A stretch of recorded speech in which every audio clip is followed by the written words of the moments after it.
कल्पना कीजिए, एक ऐसा पत्थर जो लोहे को छूते ही सोने में बदल दे, एक ऐसा खनिज जिसकी एक झलक किसी को रंग से राजा बना सकती है। हजारों सालों से भारत के राजाओं, अल्केमिस्टों और साधुओं के बीच घूमती एक दास्तान, पारस पत्थर। लेकिन सवाल है, क्या पारस पत्थर सिर्फ एक कथा है या सच में कहीं छिपा है वह रहस्यमयी खनिज जो धातुओं का रूप बदल सकता है? अगर यह पत्थर आज भी मौजूद हुआ तो क्या दुनिया की अर्थव्यवस्था ही ढह जाएगी? इसी रहस्य की तह तक पहुंचने के लिए शुरू होती है हमारी यात्रा, पारस पत्थर की असली कहानी। भारत के प्राचीन ग्रंथों में पारस पत्थर को एक ऐसी शक्ति बताया गया है जो साधारण धातुओं को छूकर उनका स्वरूप बदल देती है। पुराणों में इसे स्पर्श रत्न कहा गया, एक ऐसा रत्न जो लोहे तक को सोना बना दे। महाभारत से लेकर तांत्रिक ग्रंथों तक इसकी दास्तान लगातार दोहराई गई। राजाओं ने इसे पाने के लिए युद्ध किए, साधुओं ने तपस्या की और अल्केमिस्टों ने इसे विज्ञान की परिधि में समझने की कोशिश की। यह पत्थर केवल खजाने की कुंजी नहीं, बल्कि एक अलौकिक शक्ति का प्रतीक माना गया, एक ऐसा रहस्य जो युगों से अनसुलझा है। पारस पत्थर की चर्चा केवल रहस्य तक सीमित नहीं थी, यह शक्ति धन और शासन का सबसे बड़ा प्रतीक माना जाता था। प्राचीन भारत में किसी राजा की ताकत उसके खजाने से आंकी जाती थी। सोना उस समय केवल धातु नहीं, बल्कि साम्राज्य की रीढ़ था। ऐसे में एक ऐसा पत्थर जो लोहे जैसे साधारण धातु को सोने में बदल दे, पूरे राज्य का भविष्य बदल सकता था। माना जाता था कि अगर किसी राजा के पास पारस पत्थर आ जाए तो उसका खजाना कभी खत्म नहीं होगा, उसकी सेना कभी संसाधनों की कमी से कमजोर नहीं होगी और उसका राज्य आर्थिक रूप से अजेय बन जाएगा। यही कारण था कि कई साम्राज्यों ने पारस की खोज को गुप्त मिशन की तरह चलाया। मुगलों के समय में इसके लिए खुफिया दूत भेजे जाते थे। दक्षिण भारत में चोल और पांड्य राजाओं ने अपने मंदिरों और खदानों में इसे खोजने के लिए बड़े अभियान चलाए। मराठों और राजपूतों के बीच इसके अस्तित्व को लेकर कई लोक कथाएं बन गईं। लेकिन पारस केवल भौतिक खजाना नहीं था, यह मनुष्य की सबसे गहरी इच्छा, अमर समृद्धि का प्रतीक था। एक ऐसा सपना जो विज्ञान को चुनौती देता था और आध्यात्म को आगे बढ़ाता था। धन, शक्ति और चमत्कार तीनों का मेल पारस पत्थर को इतिहास की सबसे अनोखी और रहस्यमयी खोज बनाता गया। प्राचीन भारत में धातुओं और रसायनों का अध्ययन किसी चमत्कार से कम नहीं था। आयुर्वेद की शाखा रस शास्त्र में पारे, गंधक, तांबे और सोने के मिश्रण से चमत्कारी औषधियां और धात्विक प्रयोग किए जाते थे। नागार्जुन, चरक और कई सिद्ध अल्केमिस्टों ने अपनी प्रयोगशालाएं जंगलों और पहाड़ी गुफाओं में बनाई थीं, जहां वे धातु परिवर्तन और रत्न शोधन के गुप्त प्रयोग करते थे। रस शास्त्र में धातु परिवर्तन का सिद्धांत दर्ज है। कई ग्रंथ बताते हैं कि पारे और गंधक के मिश्रण से साधारण धातुओं की चमक और कठोरता बदल सकती हैं। कुछ रासायनिक क्रियाएं धातु को ऐसा रूप देती थीं कि वह दूर से सोने जैसी दिखती। यही प्रक्रिया आगे चलकर पारस का आधार बनी। कभी कभी यह चर्चा भी होती है कि पारस पत्थर वास्तव में कोई जादुई शिला नहीं था, बल्कि एक विशेष रासायनिक यौगिक जिसे केवल सिद्ध लोगों द्वारा नियंत्रित विधि से तैयार किया जा सकता था। यह यौगिक धातु को छूते ही गर्म होकर प्रतिक्रिया करता और उस पर एक चमकीली परत बना देता। रस विद्या के प्रयोग अक्सर गुप्त रखे जाते थे, जिससे इनके रहस्य आम जनता तक कभी स्पष्ट रूप से नहीं पहुंचे। यही अस्पष्टता पारस पत्थर को और भी रहस्यमयी बनाती है। हो सकता है कि पारस पत्थर असल में विज्ञान और अल्केमी का मिश्रित रूप था, जहां ज्ञान की गहराई और रहस्य का धुंधला आवरण मिलकर कुछ ऐसा रचते थे जिसे लोग चमत्कार समझ बैठे। पारस पत्थर सिर्फ भारत की कथा नहीं था, यह रहस्य पूरी दुनिया की अल्केमी में मौजूद था। मिस्र के अल्केमिस्ट इसे फिलोसोफर स्टोन कहते थे। ग्रीक दार्शनिक हर्मिस ट्रिस्मेजिस्टुस ने इसके बारे में दर्जनों सूत्र लिखे, जिनमें कहा गया कि ब्रह्मांड की सभी धातुएं बदल सकती हैं अगर सही तत्व और सही माध्यम मिल जाए। अरब दुनिया में इसे अल इक्सीर कहा गया, जिसका अर्थ है वह तत्व जो साधारण को असाधारण बना दे। इस विचार से ही एलिक्सिर शब्द बना, जो आज भी चमत्कारी औषधि के रूप में उपयोग होता है। चीनी ताओवादी साधुओं के ग्रंथों में भी एक ऐसे पत्थर का वर्णन मिलता है जो अमृतत्व देता है और धातुओं को रूपांतरित कर सकता है। उनके अनुसार यह पत्थर ब्रह्मांडीय ऊर्जा का संचय होता था, जिसे केवल आध्यात्मिक साधना से नियंत्रित किया जा सकता था। यूरोप के मध्य युगीन अल्केमिस्ट इस पत्थर की खोज में पूरी जिंदगी लगा देते थे। Nicolas Flamel, Isaac Newton, Albertus Magnus, इन सभी ने अपने लेखों में धातु परिवर्तन के सिद्धांत दर्ज किए। सदियों तक मंदिरों, प्रयोगशालाओं और राजमहलों में एक ही ख्वाहिश पलती रही, उस एक पत्थर की खोज जो दुनिया बदल दे। अद्भुत बात यह है कि भारत, चीन, मिस्र, ग्रीस और अरब सभी सभ्यताओं में इसका वर्णन लगभग एक जैसा है।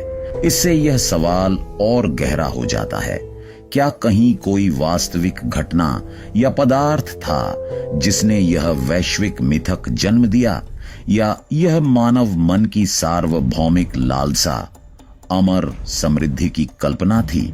जब पारस पत्थर की कहानी को आधुनिक विज्ञान की नजर से देखा जाता है तो कई मिथक तुरंत टूट जाते हैं, लेकिन कुछ प्रश्न और भी दिलचस्प हो जाते हैं। सबसे पहले, विज्ञान कहता है कि धातुओं का प्राकृतिक ट्रांसफॉर्मेशन असंभव है।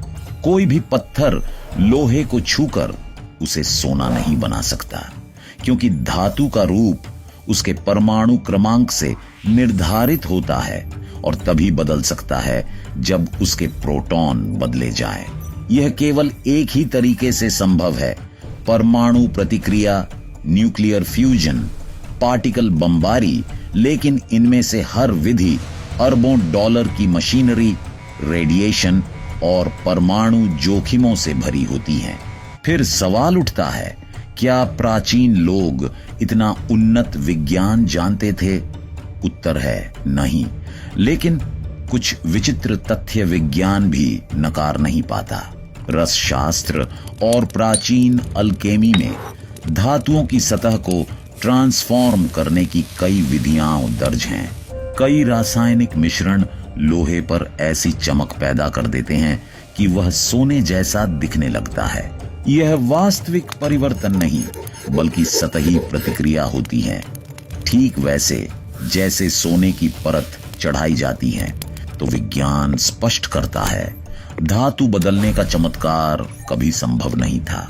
लेकिन धातु की चमक, रंग और कठोरता बदलना सदियों पुरानी एक वास्तविक कला है, जो पारस पत्थर की दास्तान के पीछे की सबसे मजबूत नींव बन सकती है।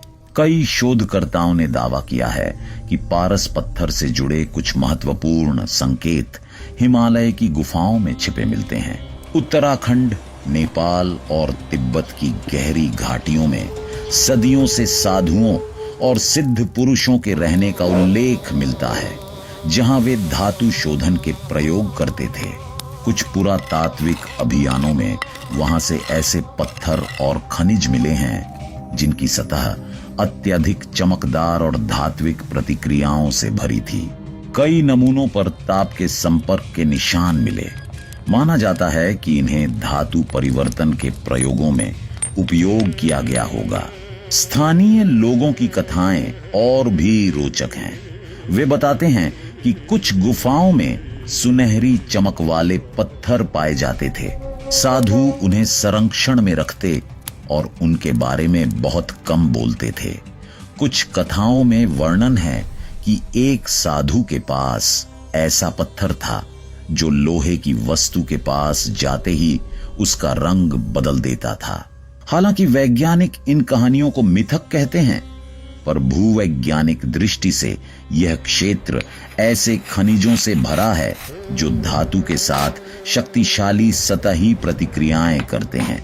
यह भी संभव है कि रसविद्या के प्रयोगों में यही पत्थर और रसायन उपयोग किए गए हों, जिनसे सोने जैसी चमक पैदा होती थी, लेकिन वास्तविक सोना नहीं बनता था।